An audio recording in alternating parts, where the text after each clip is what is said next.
Welcome back to another week of Wide Open. I am your host, Ashlyn Harris, and I'm so excited today to introduce our guest, Margaret Cho, who is the powerhouse, trailblazer, brutally honest, deeply funny, politically fearless, you name it, huge advocate.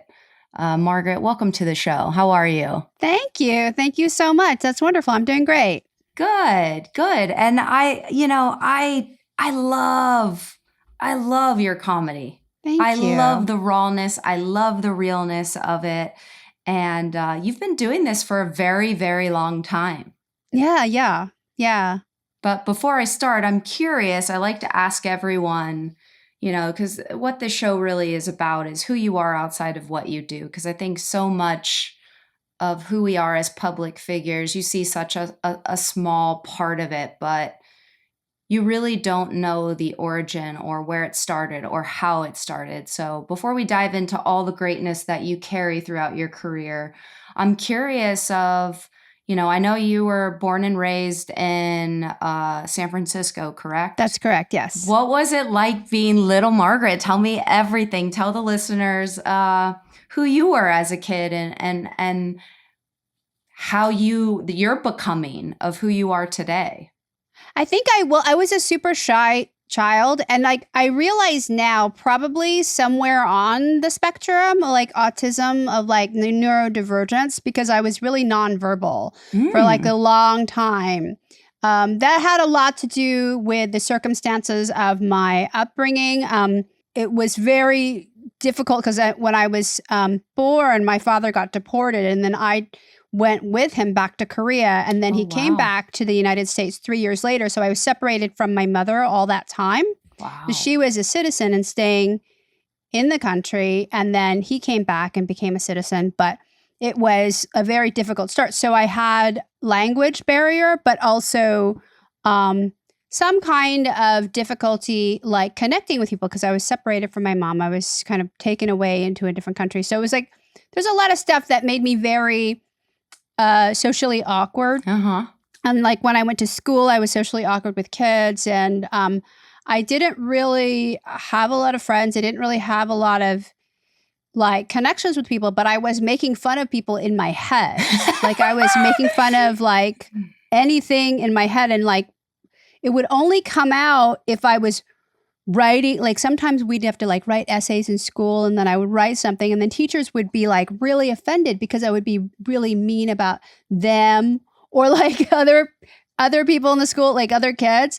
And so I got called to the principal's office multiple times for being disruptive, but only in my writing and like my writing, my feelings. And that's sort of when like jokes would start to come out. And so then later when I was in high school, I got more confidence, and then I was in theater and I was doing comedy classes in school, and I went to a performing arts high school. So our teacher would sign us up for comedy clubs at night to do open mics. And this is when I was like 14. That's when I started doing comedy. So I didn't really have a social life or friends until I was a teenager and started doing that. But being a comedian brought me friendship. It brought me connection with other kids and then other people later on. It's how I communicate. It's still how I communicate. Most of my friends are comedians or musicians or people who are in the arts somehow. Like that's just the community that I really vibe with and who I connect with. But that's what it's always been. Is there, I've read so much about, who you were as a child, and you always have been very open that, you were a Korean American born here, and you said you were, I don't want to use the word fat, but you—that's the word you said, little overweight, goofy kid. Do you find that you hid behind your comedy in terms of, because you have mentioned you were like bullied a little bit in those younger years of primary school, middle school, high school. Do you think comedy is kind of that buffer that if I was so funny and I was so likable and I got out there before everyone else, I would like kind of take the eye off of me being the butt of a joke, or it just was natural? Well, yeah. Also it's like a deflection. Also, like when you're fat as a kid, like I was fat and like And as a teenager, like always, like my friends were really pretty girls. Like pretty girls like to have a fat friend because then they can have their legal representation. So you become like their weird attorney where guys will come up and bring their proposals to you so they can talk to the pretty girl. Like it's so this is great. Weirdly like your sexuality, your desirability, even if you're a kid, but still like all that is discounted because of your weight. Yeah. You know, and so I never felt like I could participate in society because I was larger. And, you know, I think that psychologically that always had a sort of like effect on me. You know, my body image had so much to do with how I felt inside. And so that was hard to change. Well, because I can imagine, you know, you as a child, because you're funny as hell. Do you ever, I'm so curious, like, when did you first realize the world actually didn't know what to do with someone like you, who was this really funny phenom, young kid who made everyone laugh, who didn't look like, you know, these typical girls next door? Did you know that you were different and you were moving differently, and this is like a real profession for you to continue performing? Or were you just like, I'm young, you know, I'm fearless, I'm kind of flying off of the seat of my pants, that stuff doesn't really, I'm not thinking like that? Yeah, I didn't really know, but I did get a lot of encouragement. You know, like I got to work with Jerry Seinfeld when I was a really young teenager, and he said, you know, if you decide to pursue this, you'll have a very successful career. And that was such a vote of confidence. You know, I was a really just a kid and I didn't know what I was doing. And he was like, you have a unique perspective, you have a really unique voice, and you're really talented, and you will go far if you want to do this with your life. And I was like and he was at that time, and still is, the biggest comedian in the world. So, you know, and we're still friends, and we're still like, he's always encouraging me, which is the best. So I had a lot of people who were super influential, people like Rosie O'Donnell, who knew me when I was a real young kid, Wow. who was incredibly encouraging. Yeah, lots of different people who were very, very famous at the time. Like Joan Rivers was incredibly encouraging. So I had a good amount of people who were very, very successful tell me, you were going to do well if you want to do this. Like they always gave me that choice. Like you're free to do what you want, but if you do this, you're going to be okay. And like that's kind of all I needed to hear, was that kind of confidence, because I didn't have a clear path. There was no clear path for me, you know, because I wasn't going to school. I wasn't going to like any career that anybody knew how to be in, but I also did love to do stand-up comedy. Like I loved that I didn't have to worry about anybody else. Nobody had to give me a job. All they had to do was give me stage time, and I could create the world on my own. And you were such a trailblazer in all of it. I'm so curious, when did queerness enter the equation for you? Because you've been such a loyal advocate for so long, and you've been so open about the things that our community goes through. And that's, you know, between mental health and suicidal thoughts and all of these things. Like, when did that becoming actually come out, and who you were as a kid? Or was it way later in life? Well, that was always there. I mean, my parents were always very open to queerness. So they had a gay bookstore. They owned a gay bookstore. So they were like, oh my gosh, that is amazing. Yeah. In the 70s, they were like in business with gay people, and they were like hosting gay events. And so, you know, gay was considered normal. Straight was always the anomaly. Oh. So when I was younger, I always identified as a lesbian. It wasn't until later that I realized, oh, I'm actually bisexual. And then later I think, oh, well, I think queer is actually probably the right terminology. Yeah. It's the one that fits. That was always part of my reality. It was always part of my comedy, and it was always part of my life. And it was very much like just a detail. And I think it was really kind of acceptable because of the fact that I'm not white, I'm not a man. Then those two things kind of like people are in the 80s and 90s, people weren't as curious about it. Like people are very curious if you're a sort of straight white male. Like if you sort of show any gayness, they want to know. But everybody else, the kind of like there's a question mark around it, and then there's a grandness to the idea of the fluidity. And then I remember that what a movie that really had an effect on me is Basic Instinct. Yes, I love Basic Instinct. Yes. I love the lesbian chic of the 90s, that's so cool. And so there was a kind of elegance around it. There was a kind of mystery. And then, Sandra Bernhard, who's a really good friend of mine, also was very like mysterious about it. So there was a kind of eloquence that you could have around queerness and being a woman in particular in entertainment in the early part of the 90s. Madonna was playing around with it. So there was a kind of safety there.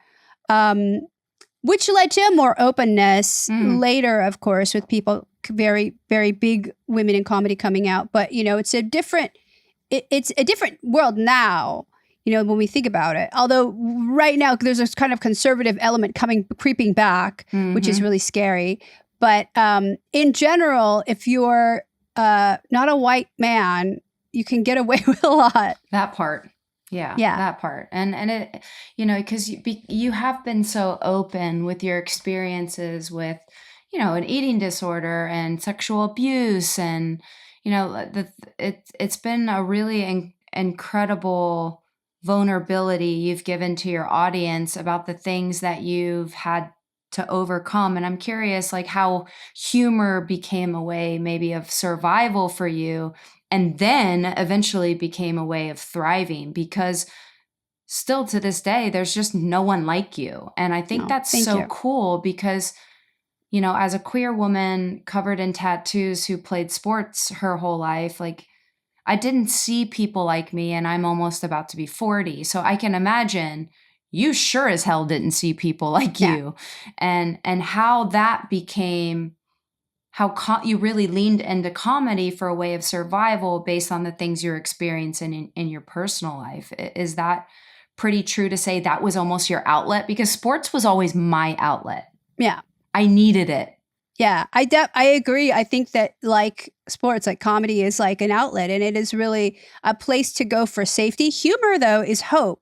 Humor is a way to find hope in a situation that seems hopeless, whether that is abuse, whether that's addiction, whether that's eating disorders, whether that's any kind of problem that you're having.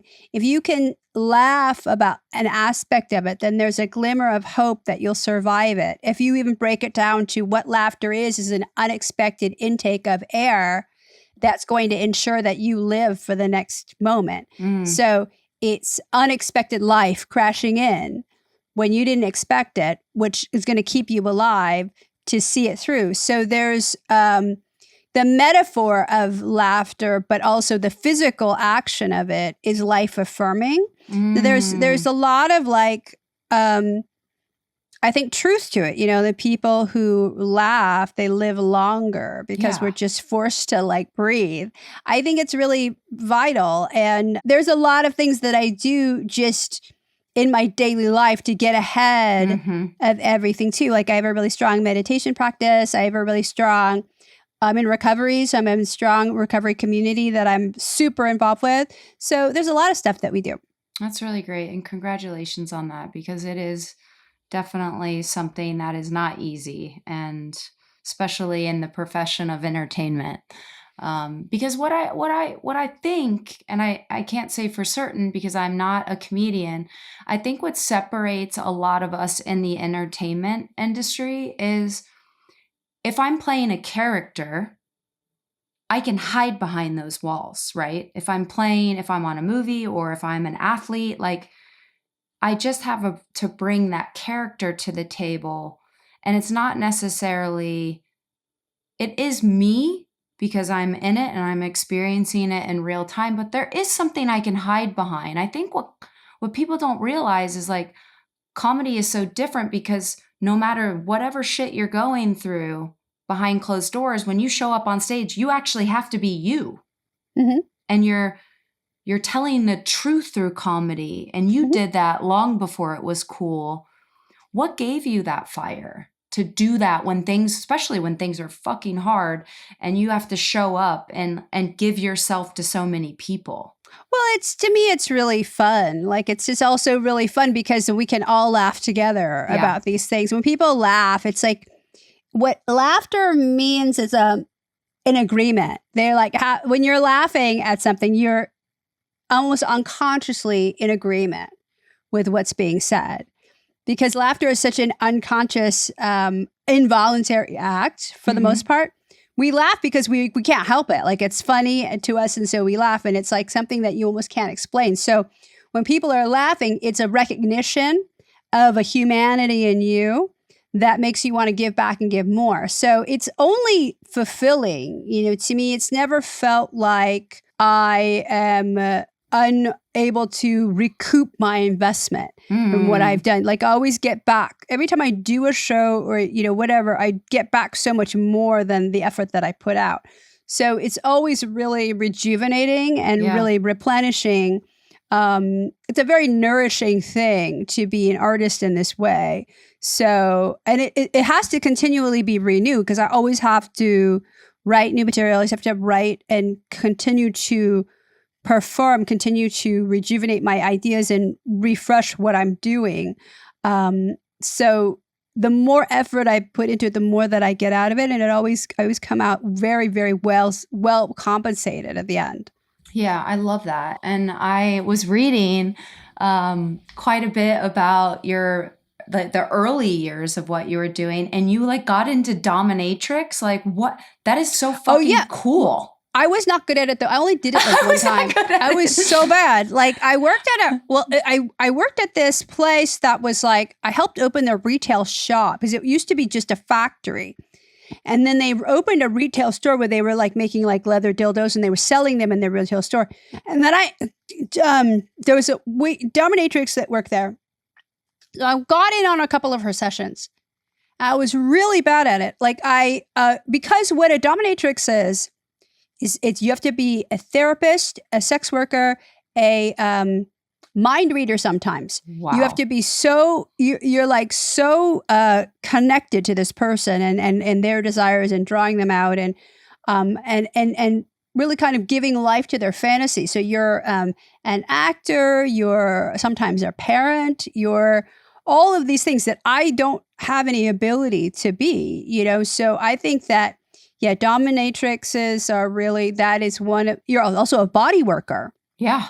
You're like a physical therapist. There's a lot of stuff that goes into play when you're working in that capacity, which, so it's very well compensated financially, which is good, but it's hard work. I'm sure it is. And I'm curious though, so much of us fear, like we're scared to stand outside of the box or the lane, and I love that you just have this bullish mentality. You're like, I'm going to fucking do everything and I'm going to live this like well-rounded life and I'm going to feel zero shame about it. And it's like, I wish I could be more like you. Because we do, and internally, innately, like inside of us, we have these desires of doing things, but we're so scared to act on them because it might not fall into the norm. And everything you've ever done has been literally outside of what people would say is conventional. Yeah. And do you think like that? Does it help by being so open, give permission to other people to experience life at its fullest in these ways? Or you're just like, yeah. I hope so. I mean, I hope that it does. Like, I just really like to do different things. I like to do things that are challenging. Also, like, that's why I love stand-up comedy, because it's like this thing that we'll never always quite figure out, because every audience is different and every show is different and everything is always, it's always a blank slate that you have to go and try to figure out and reconfigure all these things. And also with the comedy, your fame, quote unquote fame or whatever, will only buy you about 10 seconds of people's like ears, and attention. So you have to deliver really quickly, always. So that's what keeps us all on our toes. I mean, that's why you'll see like we have to work every night. So I pretty much do. I have to work every night somewhere because I can't lose that connection with people.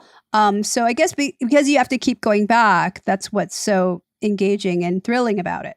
Yeah, I mean, practice is a big part of anyone's profession to stay what they call like on the saddle, I guess. But do you ever has there ever been a moment where that, like, this is why I never could be a comedian, because I don't have that mentality I just can't imagine if I stood up there and no one laughed. Like, for me, what is the scariest part of being a comedian? Like, as a goalkeeper and as a athlete, I make one mistake and it changes the entire game. Like, I don't have the liberty to fuck up. I just don't. I'm the last person in defense. So I'm curious, what does that look like for your world as a comedian? Do you ever walk off stage and you're like, holy shit, I just really fucking tank that? Yeah. Or is it just you don't land it? Like, what does that look like for comedy? Well, there's micro failures and micro successes within each performance. With every subject that you broach, with everything that you try out, there's always like dips and then, and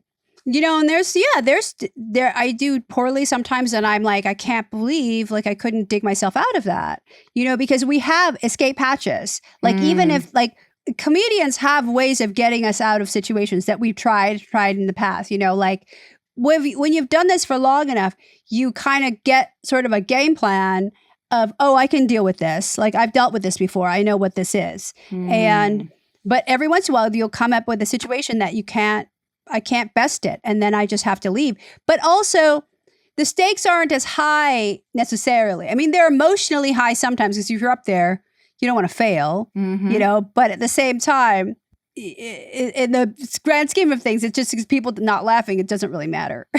Well, because you do things differently, Margaret. Like you've always been so unapologetically political in a lot of ways. And God, especially now that a world that is so fragmented and so divided and so touchy when it comes to politics, like has the crowd shifted and the energy shifted now versus, maybe at the beginning of your career? Is there a really different dynamic?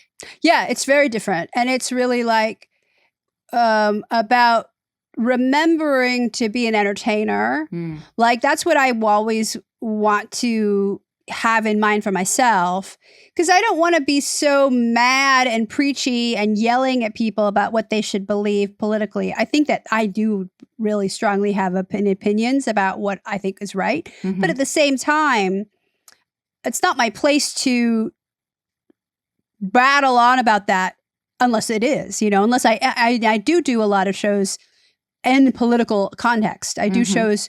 I did, lots of work on the Kamala Harris campaign. I do work in the political arenas, but if I'm not, then it's not necessary to, be super angry at people. You just have to accept that you're an entertainer. I want to remember I'm an entertainer first. Yep. And that's what I care about, doing a good show more than other things. But I still care about those other things. And that can come out in other ways. And you mentioned, about your sobriety, and you really made it at such an early age. Not many people, especially the pressures of which you have to go through as a 14-year-old child, standing up and moving an audience to laughter. Like what can you talk to me about your substance abuse? And was it based on the pressure? Was it based on... No, I don't think so. I think I'm just naturally inclined to like inebriation. Like I'm just a naturally inclined person towards addiction. Like I like alcohol. I like drugs. Like I like the feeling of being drunk and high. And I do it to excess. And it's not... something that I can go back and do it, because I've tried tried my whole life to try to be an occasional user and a casual drinker, and I've failed every time. So in the last decade, Wow. I've made the real decision. I'm not doing this anymore. Mm-hmm. And it has to be very, very forceful to really stay that way. Mm. So now recovery is a very big part of my life. Whereas before, like I was always like kind of broaching it, like wanting to do it, but never quite committing. So that's like the latest journey is let's do this. I mean, if I had stuck to it, I would have like over 30 years of sobriety, but I don't because I always thought, oh, I can go back and do that. And that's the one thing that I can't do. Yeah, exactly. And has the sobriety shifted your work at all today? Or do you feel, you know, even being fully present, it's better? Or do you feel like, has it changed anything of the way you move on stage or not at all? Yeah. I mean, sobriety has given me a lot of, I mean, it's just improved every area of my life in ways that, I mean, I can't even express. Like, it's just so much better because my mood overall is better. So it's just a completely new life. And it's so different from even just being in a sort of quote unquote occasional casual, because I can't be. You know, so it's really, it's pretty incredible what sobriety has done. But overall, I'm just a happier person, which is the best outcome of it all. I mean, that's the best thing. It really is. And, you know, I think I've watched it firsthand in my family, and it definitely is not easy. And it is a lifelong commitment of every day choosing exactly what you said. You have very strict guardrails around how you choose to live and probably who you choose to live it with and who shows up in those spaces. Yeah. But I'd love to dive into, and I can't wait, your queerness and how ever evolving it has been, you know, for you over the years, because you are one of the OGs. And what I'm finding now in our community is people are so quick to want to put you in a box, even though that's what the same box we've been fighting so hard to get away from in our community. It's like, how do you label yourself? As you said, you were like a lesbian, then you wanted to be bisexual, and then you wanted to be queer. And it's just like, I feel a lot of people in our community have been coming out and shifting whatever identity that makes sense for them. And they're taking a lot of hatred online. And I'm curious of your thought on this, because yours has been ever changing and in the public eye for a long time. What is your view on it? Because I think labels are so wonky and weird. And also, who fucking cares? Like, does it really matter? Everything and everyone is on a spectrum. But, you know, as someone who's lived it, what are your thoughts on it? And how has, you know, your queerness affected your audience and fans over time? Well, I think that people have a lot of invested in identity and the labels, you know, because the labels have a lot of baggage. You know, we want to know where people stand, because we want to know like who is going to be there for us, or who is going to speak to us, or, you know, all sorts of stuff. But I think with queerness, it's tough because we can evolve and shift over time and over relationships. And so that's why I like the term queer, because it actually allows me to have the fullness of experience that I am. But at the same time, like, I also understand when people are like there's a lot of hysteria around like JoJo Siwa. Yes. Because I didn't want to say it, but we're saying it. No, it's interesting because people were super like, you know, she's come out and she's going to be like this lesbian champion. And I think that we love this idea of like somebody who is like strongly identified in being lesbian and strong. And then when they have a relationship with a man, it's shocking. It's like a cold shower of like, wait. You know, like, but I thought, you know, and so people have so much invested in this idea of who somebody is. But, you know, I think generally, sexuality is it's a spectrum, and it's going to move. So it's like it's going to move along with you in life, and it's going to change and grow with you. So it doesn't discount the lesbian that she was before. I think it just expands the idea of who we all are.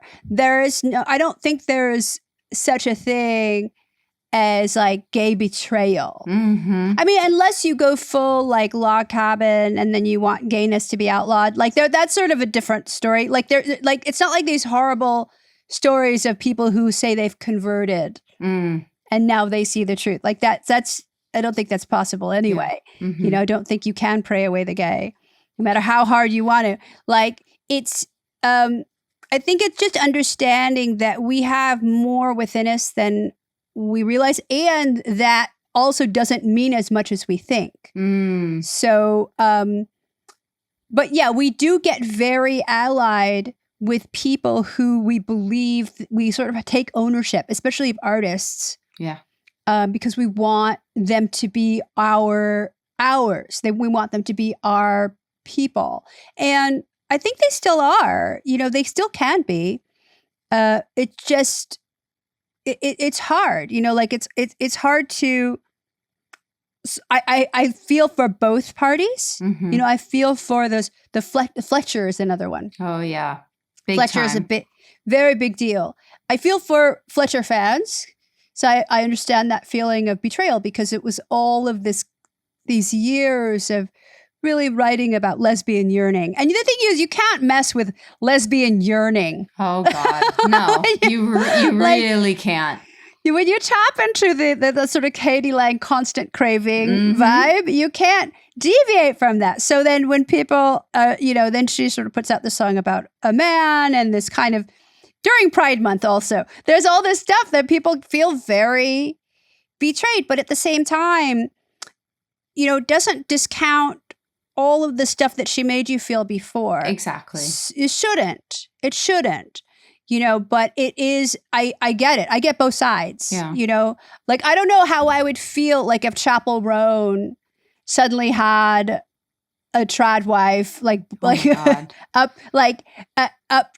and kind of different look, like, that would be. It's like whiplash. Yeah. Yeah, that would be strange. But at the same time, it's like we don't have the option to take artists and say, well, then you have to be this for the rest of time. Which also isn't fair. It's not fair. Because we're evolving. Yeah. I mean, we're all evolving. We're all evolving in real time. And the world is moving with technology like so fucking fast. Like we have no choice to be set in our ways anymore. Like life outside of our box and realm, like everything is moving so quickly. It feels like, it's a lot of times technology is such a great thing, but that's why we're all fucking stressed out all the time. On that kind of same topic, because queerness to you, while you were married and your identity, like it has been ever changing, just like we were talking about. And what I loved is, I know you're not married anymore, but you had an open marriage. So I'm curious, like over this time of love, sex, partnership, how has that evolved? Because I know a lot of my friends who are in open marriages, but like no one's willing to talk about it. And I'm like, why are we not willing to talk about it? Because it's taboo? Because it's not traditional? Like, how did you feel in that? I didn't think it worked. That's why I didn't want to talk about it when I was doing it. Oh, okay. I inherently don't think it works. I think because nobody is willing to put up the level of communication that it actually requires. Correct. Like for you to be in an open relationship or a polycule, you have to do so much actual honest work to make it viable. I don't want to do that. There are people in the world that may want to. I've not met them yet. It's so tough to do, and it's so it requires such a level of maturity and grace and finesse that nobody wants to do. Like I already, as a lesbian, don't want to process anyway. So I'm like a bad lesbian because I hate processing. I hate talking about feelings. I hate going to couples therapy. I hate it so much. Like I don't want to do it. So I am in a really bad way when it comes to like, any kind of open relationship, any kind of polycule, any kind of, I believe it only works when people are incredibly mature, serious, communicative, open, and working on it actively. And I don't think all parties are. But aren't we like jealous beings at our core?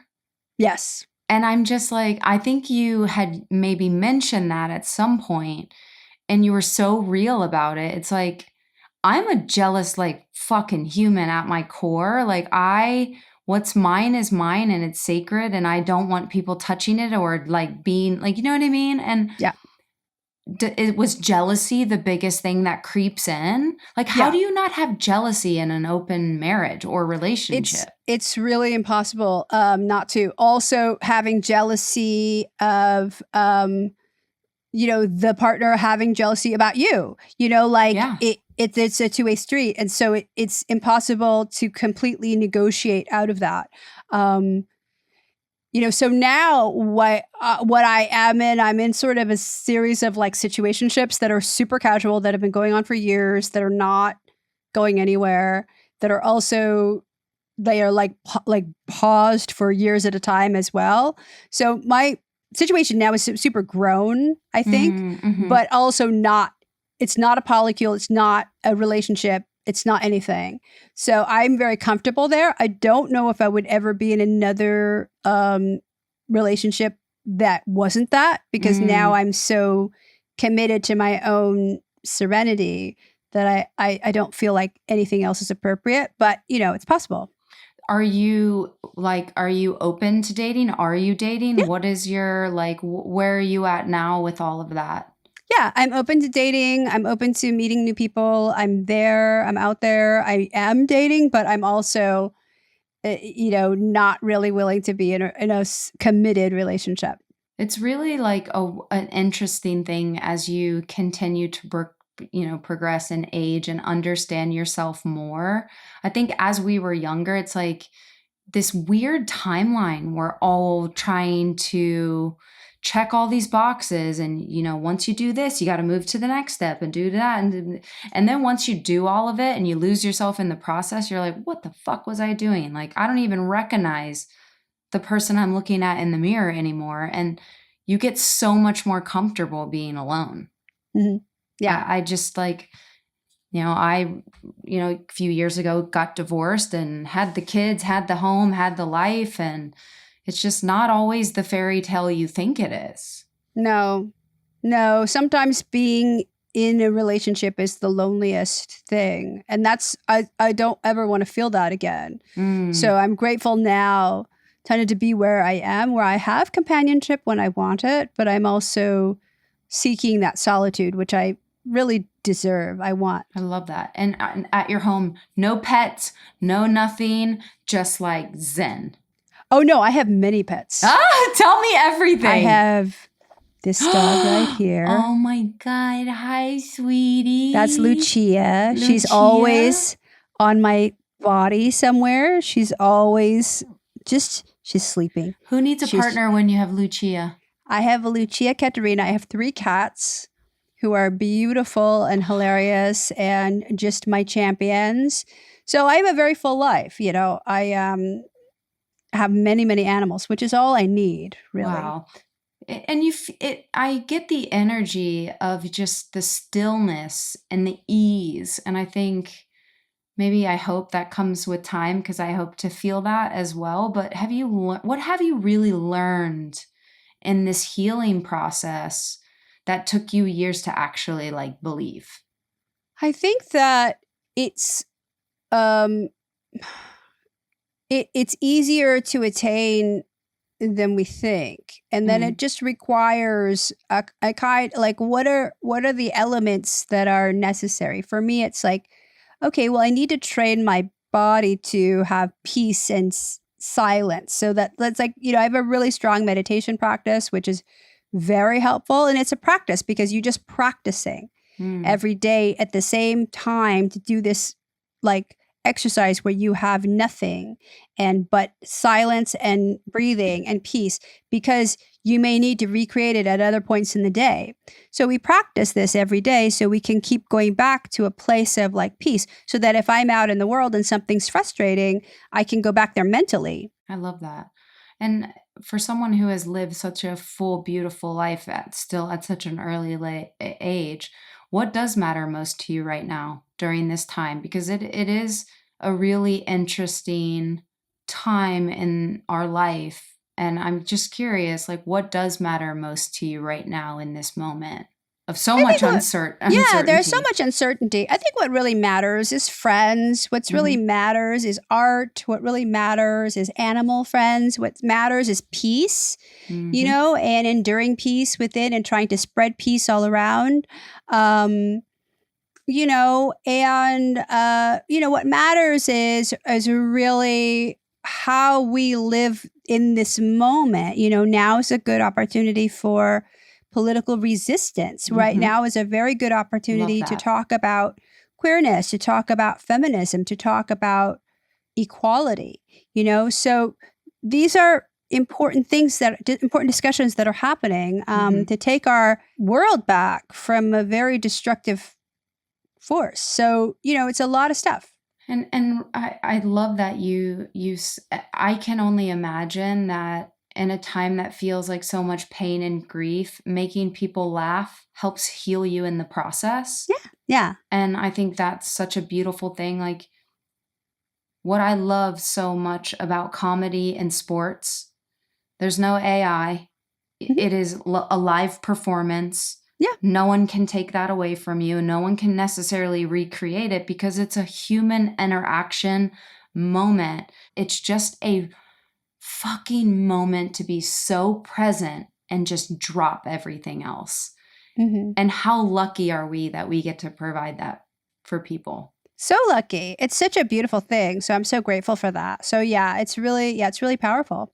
So I'll ask you this, what are you still fighting for? Because you've been an advocate like for a very long time. San Francisco is like the hub of everything, literally, especially, you know, when you were born and raised there. Like, what are you still fighting for? And what have you finally realized you just have to release? I have to release this idea that it's all going to be fixed in one day. It's with this idea that there will be a point where everything is going to be better. There will always be things that we need to work on. And that's just because of society is huge and there's a lot of things that are going to be necessary to take care of. But what I still want to fight for is fairness, fairness for people to live, and for certain resources like, you know, the gay teen suicide hotlines I would like to fight for. Yeah. You know, that's a very small thing, but it means so much.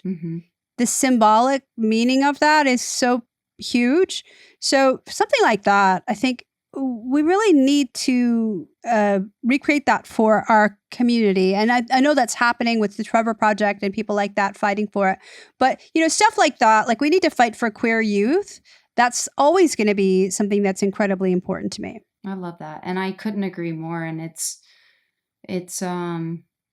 been hard to watch the vitriol of what people are willing to do to harm their neighbor. Yeah. And it really comes from a place of like fear of not knowing. And misunderstanding. Or the bravery of knowing. Yeah. Yeah. I think that's a true thing. I think people in our community are so open just to say the things and live life in color that it makes other people who do want to check the boxes feel uncomfortable and feel shame that they can't do the same. Right. That's true. So it's a really interesting thing. And I always ask this question to every guest. So I want to ask you this before time is up and we have to go. But what is the one moment in your life, whether professionally or personally, that has really split you wide open, that changed everything for you, that really made you open your eyes up and be like, wow? I don't know. I mean, I think it's mostly that it's still happening, like that there's still battles to be won. There's still things that need to be changed. Like I've been going to like punk rock shows. I used to go to Rock Against Reagan in the 80s, like these like things where we were like still protesting with all of our might. And then through the Bush era, I was like protesting. So I got protested so much I was disinvited to the Democratic National Convention in 2004. Like there was like I was like protesting so much. Like I was so and that I thought that we would be past it by now, and yet we're dealing with some of the worst, fascism that I've ever seen. So I think that it's the fact that it's not over, that it continued, that's still the enormity of the battle, but it still keeps you fighting, so it doesn't make me want to give up, but it's astonishing. Yeah. I think that's the thing, that we have to continue to spread the message. I love that you say that. It's, so much is moving and so much is happening. And I think people are retreating so much in fear. And we've been here before, maybe in a different form, but like rebellion and protest, like that is the layer and foundation our community has been built on. And now is not the time to roll over and like push the snooze button, just say, okay, I'll wait till this 4-year term is up. It's like, no, we cannot give into that type of power. No. Like we have the ability to change it, and it should ignite and excite us to be energized, to fight like hell and find solutions, instead of just what I constantly feel is people are burnt out and fatigued from all the fucking shenanigans that we see in our algorithm and all the antics we see on every social media site and news site. And I'm like, that is the game plan. That is the point. And what are we going to do about it? That's right. So I love that about you. And I could learn a lot from it as well. And I want to be legacy to me is really leaving this world better than I found it. And it's not better than I found it. And I'm hoping that we continue to like dig deep, because we got a lot of work to do. That's so true. We got a lot of work to do. And the last thing I'll ask, just to lighten the load a little bit, what like queer shows right now are you watching? Have you been watching anything? What is your thoughts on like shitty television or reality television? Like, are you watching the Queer Ultimatum? Like, Marie should have stayed at home because she was really going off. I was like, Ashley also, Ashley and Martika Martika, they, I was like, this is not a contest of whose grandparents died faster. No. Like, this is like awful. Like, and I think that, Marie was like, came and she was, I'm going to fight everybody.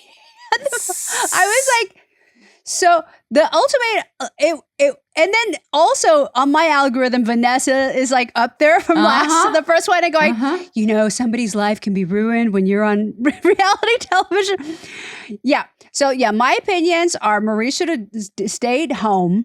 This is great. I do kind of want to eat at their food truck though. I know, right? I feel like it would be bussin'. They would have good food. Would you go on a queer show like that? I would if I could. Yeah, I would. But not that one because I don't have a partner that's. I would, so it would have to be a different one. Yeah, I would definitely. I mean, that would be interesting. Shows. Yeah, I feel like that would be cool. We need more like Queer Love Island. I would love like a Queer Love Island, where you're but I do love Ultimatum because it's very specifically very lesbian. Yes, there's something so lesbian about it. Serious question, I have to know. Thoughts on the host? Well, the host is like, I wish it was Robbie Hoffman. I think it should be Robbie Hoffman and Gabby Wendy. Like, I just think it should be a couple. But also, there was one part she chimed in and she was like talking about her husband. And I was like, what? I mean, I don't really have an opinion about her. And like, I think she's fine or whatever. But I think that they should have two, and I think it should be two women. It has to be women. Robbie Hoffman and Gabby Wendy is a great power couple. They're super funny and super beautiful together. So like, why not? you know, like to me, it's a lost opportunity to have like a super cool, like very cool couple. Or just a lesbian, or Yeah. just somebody who is in the life, like who gets it. So Well, who can also contribute in a real way on queer partnership, because it Yeah. is not the same. it's not the same, and it's too. I mean, I want like Tig Notaro, like I want Tig, Yes. I want Fortune, I want to do it. Like Yeah, any of exactly. us, we would love to, but a couple would be ideal. So I do agree with you. yeah. I think they have to contribute more in a way that is like insightful, because it's not the same. And I think these, if you're interacting that close, like that's the least we could do. But I agree. I think Robbie and Gabby would be absolutely They'd be so cute. hilarious. Also, I think they should get away from the beach. Like we should just go to like Palm Springs. Let's get away from the beach. The beach is like, I mean, whatever. But I love that show, and yeah, totally. Oh my gosh. Well, you So are funny. you're an absolute dream. Before we go, is there anything coming up, anything you're working on that you want to tell the audience to come check you out, or anything on the list? My new tour, it's called Choligarchy. It starts in Provincetown on August 1st. I'll be traveling all over the place, and you can find out where, if I'm coming to you, at margaretcho.com. Amazing. Well, are you going to be in New York? Because I'm going to be there. Yes, I'll be there in November. Really? Okay. Yeah. Well, count me in. I'm going to get tickets. Come. Perfect. I can't wait. Well, thank Yay. you so much, Margaret, for coming on. You. It's been such a pleasure. Thanks for giving us all your tea and insight. And what a beautiful life you have just absolutely continued to live the fullest. So thank you. Thanks for being on Wide Open.